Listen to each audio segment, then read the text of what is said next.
Hello viewers, welcome back to my channel USP log. ಇವತ್ತಿನ ಲಾಗಲ್ಲಿ ನಾನು ಬೆಳಗ್ಗೆ ಎದ್ದು ಟೀ ಕೊಟ್ಬಿಟ್ಟು ಚಪಾತಿ ಚಟ್ನಿ ಮಾಡಿಬಿಟ್ಟು ರೆಡಿ ಆಗ್ತಿದ್ದೆ. ನಾವು ದೀಪಗಳು ಮಾಡ್ತೀವಲ್ವ, ಅದಕ್ಕೆ ಸ್ವಲ್ಪ ಅಕ್ಕಿ ನೆನೆಸಿಟ್ಟಿದ್ದೆ. ಅಕ್ಕಿ ಸ್ವಲ್ಪ ಹಾರ್ಕೋಬೇಕಾಗುತ್ತೆ, ಲೈಟಾಗಿ ಹಾರ್ಕೊಂಡ್ಮೇಲೆ ನಾನು ಮಿಕ್ಸಿಗೆ ಹಾಕ್ಕೊಳ್ಳೋಣ ಅಂತ ಹೊರಟೆ. ಸ್ವಲ್ಪ ಜನ ಮಿಷನ್ಗೂ ಹಾಕ್ತಾರೆ, ಅದು ನಿಮ್ಮ ಚಾಯ್ಸು, ಎಲ್ಲಾದರೂ ಹಾಕ್ಸ್ಕೊಬರ್ಬೋದು. ದೀಪ ರೆಡಿ ಮಾಡೋಷ್ಟೊಳಗಡೆ ಮಧ್ಯಾಹ್ನ ಆಗಿಬಿಡ್ತು. ಗ್ರೈಂಡ್ ಮಾಡಿಕೊಂಡು ಫುಲ್ ಅದನ್ನು ಜಲ್ದಿಯಲ್ಲಿ ಸೋದಿಸ್ಕೋಬೇಕಾಗತ್ತೆ, ನೈಸಾಗಿ ಪುಡಿ ಮಾಡ್ಕೋಬೇಕಾಗತ್ತೆ. ಇವಾಗ ನಿಮಗೆ ಈ ಸ್ಟೆಪ್ಪಲ್ಲಿ ಬರುತ್ತೆ. ಇದು ದೀಪಕ್ಕೆ ಬೆಲ್ಲ ಪುಡಿ ಮಾಡಿಕೊಂಡು ಪಾಕ ಎತ್ಕೊಂಡ್ರೆ ದೀಪ ರೆಡಿ ಆಗಿರುತ್ತೆ. ನಾನು ದೀಪದ ವಿಡಿಯೋನೇ ಎಕ್ಸ್ಟ್ರಾ ಮಾಡ್ತೀನಿ, ಡಿಸ್ಕ್ರಿಪ್ಷನ್ನಲ್ಲಿ ಕೊಟ್ಟಿರ್ತೀನಿ, ಬೇಕಾದ್ರೆ ನೀವು ಚೆಕ್ ಮಾಡ್ಕೋಬೋದು. ನೋಡಿ, ಈ ಥರ ಜಲ್ದಿ ಇಟ್ಕೊಂಡ್ರೆ ಪುಡಿ ರೆಡಿ ಆಗಿರುತ್ತೆ. ಇದು ಮಾಡೋಷ್ಟೊಳಗಡೆ ಮಧ್ಯಾಹ್ನ ಆಗಿಬಿಡ್ತು. ಬಿಸಿಲಿಗೆ ಏನಾದರೂ ಸ್ವಲ್ಪ ತಣ್ಣಗೆ ಜ್ಯೂಸ್ ಕುಡಿಯೋಣ ಅಂತೇಳ್ಬಿಟ್ಟು ಹೊರಟೆ. ಕರ್ಬೂಜಕಾಯಿ ಇರೋದ್ರಿಂದ ಸ್ವಲ್ಪ ಜ್ಯೂಸ್ ಮಾಡೋಣ ಅಂತೇಳ್ಬಿಟ್ಟು ಕಟ್ ಮಾಡೋಣ ಅಂದ್ಕೊಂಡೆ. ನೋಡಿ, ಇವಾಗ ಕಟ್ ಮಾಡ್ತಾಯಿದ್ದೀನಿ. ಕಟ್ ಮಾಡಿ ಸಣ್ಣ ಸಣ್ಣ ಪೀಸಾಗಿ ಕಟ್ ಮಾಡ್ಕೋಬೇಕಾಗತ್ತೆ. ಒಳಗಡೆ ಇರೋ ಇದೆಲ್ಲ ಬೀಜ ಎಲ್ಲ ತೆಗೆದುಬಿಡಬೇಕಾಗಿರುತ್ತೆ. ಔಟ್ಸೈಡ್ ಇರೋ ಸಿಪ್ಪೆ ಎಲ್ಲ ನೀಟಾಗಿ ತೆಗೆದುಬಿಡಬೇಕಾಗತ್ತೆ. ನೋಡಿ, ಇವಾಗ ಒಟ್ಟನ್ನೆಲ್ಲ ತೆಗೆದಿದ್ದಾಯಿತು. ಒಳಗಡೆ ಒಂದು ಪೀಸ್ ಮಾಡಿಕೊಂಡು ಒಳಗಡೆ ಇರೋ ಬೀಜನೆಲ್ಲ ತೆಗೆದುಬಿಟ್ಟು ಇದನ್ನೆಲ್ಲ ಸಣ್ಣ ಸಣ್ಣ ಪೀಸಾಗಿ ಕಟ್ ಮಾಡಿಕೊಂಡು ಮಿಕ್ಸಿ ಜಾರಲ್ಲಿ ಹಾಕ್ಕೋಬೇಕಾಗತ್ತೆ. ನೀವು ಮಿಕ್ಸಿ ಜಾರಲ್ಲಿ ಹಾಕ್ಕೊಳ್ಳೋವಾಗ ಸ್ವಲ್ಪ ಇದಕ್ಕೆ ಹಾಲಾದರೂ ಹಾಕ್ಕೋಬೋದು. ನಾನು ಬರೀ ಸಕ್ಕರೆ ಹಾಕ್ಕೊಂಡು ಈ ಕಾಯಿ ಹಾಕ್ಕೊಂಡು ಜ್ಯೂಸ್ ಮಾಡ್ಕೊಂಡು ಕುಡಿತಾ ಇದ್ದೀನಿ. ಇದು ಹೆಲ್ತಿಗೆ ತುಂಬ ಒಳ್ಳೆಯದು, ಯಾಕಂದರೆ ಈ ಬಿಸಿಲಿರೋದ್ರಿಂದ 2 ಐಸ್ ಕ್ಯೂಬ್ ಹಾಕ್ಕೊಂಡು ತಣ್ಣಗೆ ಜ್ಯೂಸ್ ಮಾಡ್ಕೊಂಡು ಕುಡಿದ್ರೆ ತುಂಬ ಚೆನ್ನಾಗಿರುತ್ತೆ, ಕೂಲಾಗಿರುತ್ತೆ ಬಾಡಿ. ಇವಾಗ ಕಟ್ ಮಾಡಿದ್ದೆಲ್ಲ ರೆಡಿ ಆಯಿತು. ಸಣ್ಣ ಸಣ್ಣಗೆ ಹಚ್ಕೊಂಡು ಮಿಕ್ಸಿ ಜಾರಲ್ಲಿ ಹಾಕ್ಕೊಂಡೆ. ನಾನು ಸಕ್ಕರೆ ಮಾತ್ರ 1 ಕಪ್ ಅಷ್ಟು ಹಾಕ್ಕೊಂಡೆ. ನೀವು ಬೇಕಾದರೆ ಸ್ವಲ್ಪ ಹಾಲು ಹಾಕ್ಕೋಬೋದು. ಬಿಸಿ ಹಾಲು ಕಾಯಿಸ್ಬಿಟ್ಟು ಸ್ವಲ್ಪ ತಣ್ಣಗೆ ಮಾಡಿಕೊಂಡು ಅದನ್ನು ಹಾಕ್ಕೋಬೋದು. ಬೇಕಾದರೆ ಡ್ರೈ ಫ್ರೂಟ್ಸ್ಗೂ ಹಾಕ್ಕೋಬೋದು, ಅದು ನಿಮ್ಮ ಚಾಯ್ಸು. ಸದ್ಯಕ್ಕೆ ನಾನು ಏನೂ ಹಾಕ್ಕೊತಿಲ್ಲ, ಸಿಂಪಲ್ಲಾಗಿ ಈ ಕಾಯಿನ ಮಾತ್ರ ಪೀಸ್ ಮಾಡಿಬಿಟ್ಟು ಅದ್ರ ಜೊತೆಗೆ ಸ್ವಲ್ಪ ಸಕ್ಕರೆ ಹಾಕ್ಕೊಂಡು ನುಣ್ಣಗೆ ಗ್ರೈಂಡ್ ಮಾಡ್ಕೊಂಡು ಕುಡಿಯೋಣ ಅಂದ್ಕೊಂಡಿದ್ದೀನಿ. ನೋಡಿ, ಇದ್ರ ಜೊತೆಗೆ ಸ್ವಲ್ಪ ಸಕ್ಕರೆ ಹಾಕ್ಬಿಟ್ಟು 1 ಲೋಟ ಅಷ್ಟು ನೀರು ಹಾಕಿದೆ. ಫುಲ್ಲು ನುಣ್ಣಗೆ ಗ್ರೈಂಡ್ ಮಾಡಬೇಕಾಗತ್ತೆ.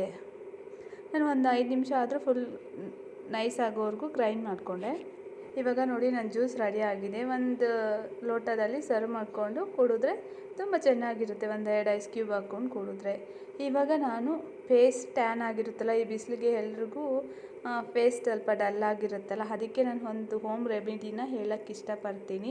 ನಾನು ಯೂಟ್ಯೂಬಲ್ಲಿ ನೋಡಿರೋದೇ ನಿಮ್ಮ ಜೊತೆ ಶೇರ್ ಮಾಡ್ಕೋತಾ ಇದ್ದೀನಿ. ನಾನು ಏನು ಯೂಸ್ ಮಾಡಿಲ್ಲ ಎಷ್ಟು ದಿನ. ಇನ್ಮೇಲೆ ಇದು ಸ್ವಲ್ಪ ಯೂಸ್ ಮಾಡೋಣ ಅಂತ ನಿಮ್ಮ ಜೊತೆ ಶೇರ್ ಮಾಡ್ಕೋತಾ ಇದ್ದೀನಿ ಅಷ್ಟೇ.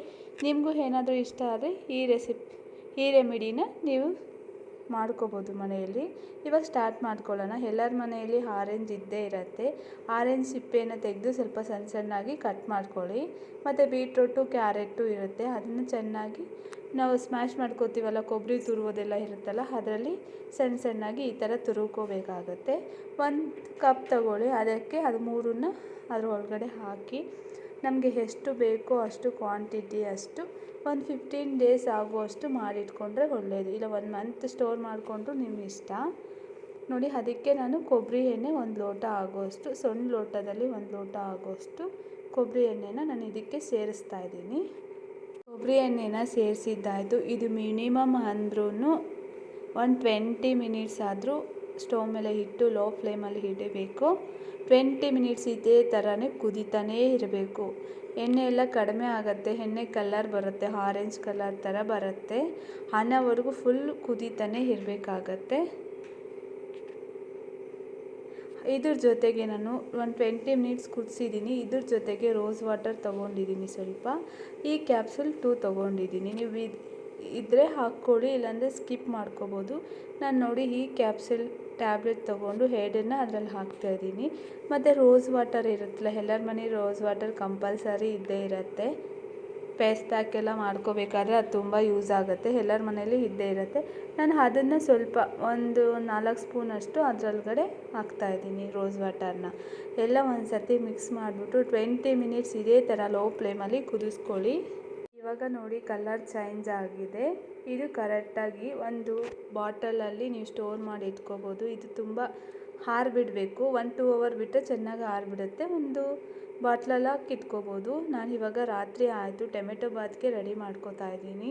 ಈರುಳ್ಳಿ, ಟೊಮೆಟೊ ಎಲ್ಲ, ಕೊತ್ತಂಬರಿ ಸೊಪ್ಪೆಲ್ಲ ಕಟ್ ಮಾಡಿಕೊಂಡು, ತರಕಾರಿ ಕ್ಯಾರೆಟು, ನೌಕೋಲು, ಬೀಟ್ರೋಟು, ಬೀನ್ಸ್, ಏನೇನು ತರಕಾರಿ ಇದೆ ಅದೆಲ್ಲ ಕಟ್ ಮಾಡಿಕೊಂಡು ಮಸಾಲೆಗೆ ರೆಡಿ ಮಾಡಿಕೊಂಡು ಎಣ್ಣೆಲಿ ಹುರ್ಕೊಂಡು ಮಸಾಲೆ ರುಬ್ಕೊಂಡಿದ್ದೀನಿ.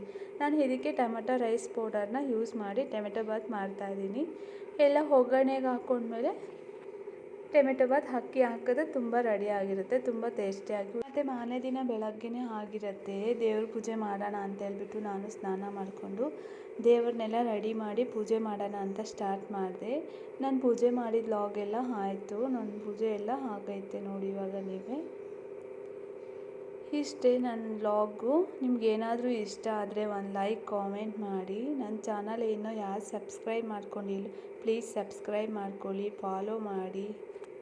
Thank you so much.